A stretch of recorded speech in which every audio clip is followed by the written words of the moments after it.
Hello, everybody. It's Kale here. Welcome back to the Underneath. It's been a while since I've checked in. Had a decent amount of stuff going on. Kind of haven't felt entirely myself. I've been ruminating on things and thinking about what I think about, which is pretty typical for me. But I just wanted to log in here today and just make a note, kind of for the historical record, that I buried a friend this past week on Tuesday. We buried a friend and colleague, Father Paschal Scotti. He was a great guy. He was a weird guy, bit of an odd duck. He'd been a monk here at the Abbey for 40 years, and he was only not he wasn't quite 63. Sorry, wasn't quite 64 actually, and he was a great friend, and I learned a lot from him over the years. Not only was a extremely well read man, very knowledgeable, but deeply spiritual and deeply religious. And it's an interesting combination. I have met my fair share of spiritual but not religious people. I've met my fair share of religious but not spiritual people.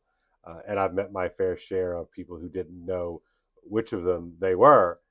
But Pascal was one of those guys who was spiritual and religious. And in that respect, he could be a little unsparing, and even um,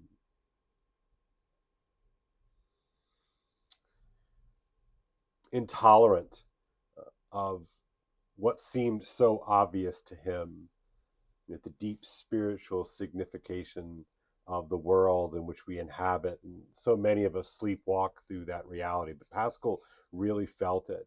His joys were joyful, and his angers and his fury were real.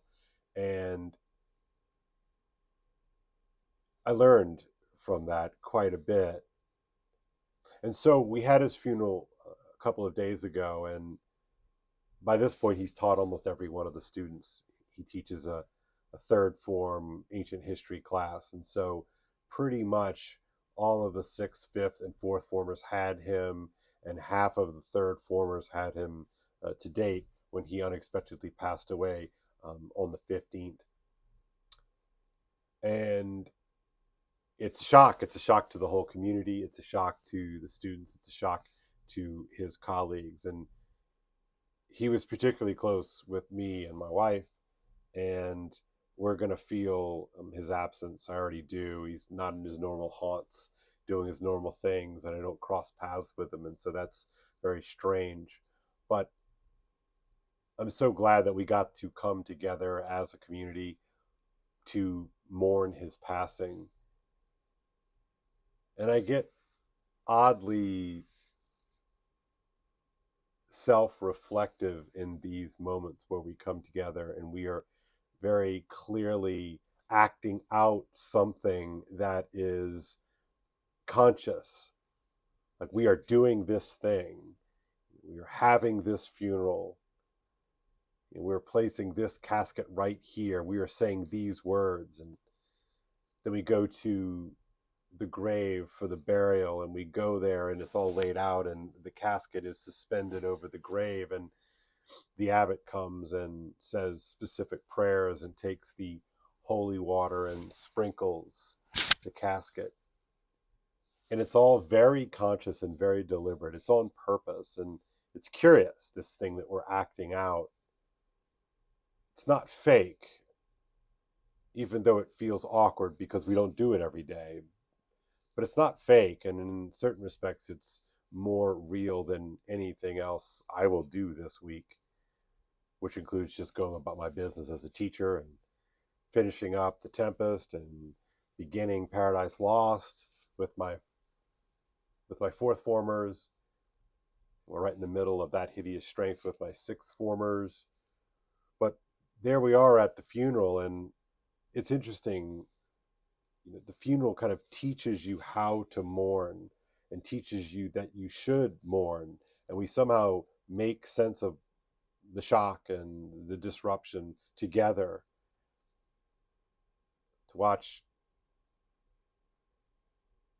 my students in tears and watch the adults, some of the adults in tears, and to watch how it affects people, to see alumni come back to pay their respects. And boy, it really makes sense after this week, that notion of paying your respects, like just like the way we use that phrase to pay attention. Well, we're paying our respects. We're setting aside, precious time to mark his passing.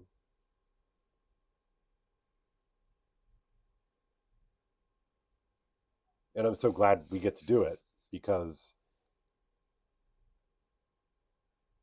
we're going to go about our business. We're going to do our thing. We're going to work our way toward exams, and we're going to grade, and we're going to play our sports and go to the dining hall and do all the normal things that we do on a day-to-day basis. And Paschal's still not going to be here in the way that he has always been here. But Paschal always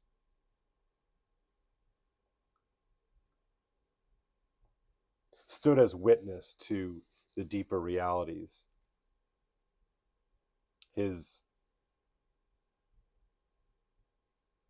intolerance for stupidity, but really more, not so much intolerance of stupidity. Let me take that back. He had a deep intolerance for evil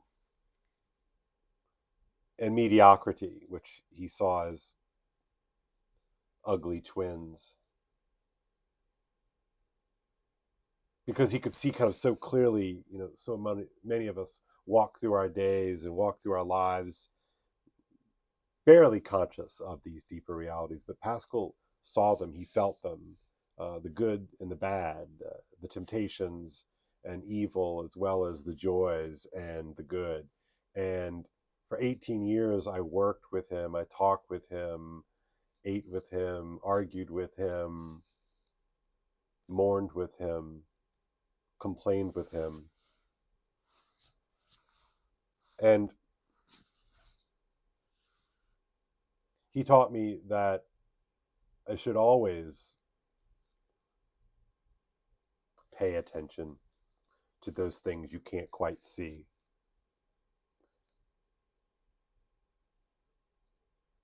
As smart as he was a scholar, a true scholar, wrote a great book on Galileo.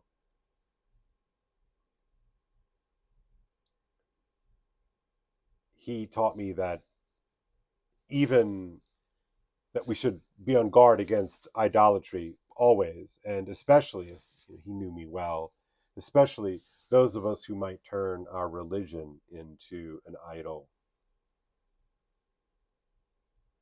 And for Paschal, he would tell you that his whole life hinged on an encounter with the supernatural. And he believed it, and he lived it out, even when he didn't want to, and maybe even especially when he didn't want to.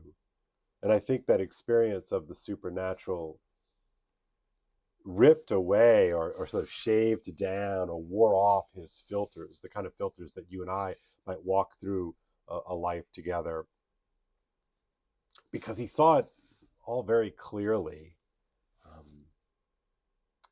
without any of the bullshit. And he was deeply intolerant of bullshit.